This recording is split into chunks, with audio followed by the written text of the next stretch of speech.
हर्फ से हर्फ जोड़ना होगा, यानी हर लफ्ज तोड़ना होगा।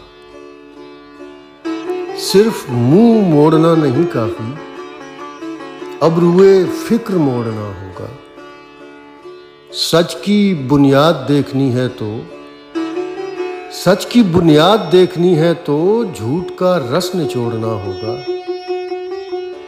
नींद का राज जानने के लिए उजलाए ख्वाब छोड़ना होगा।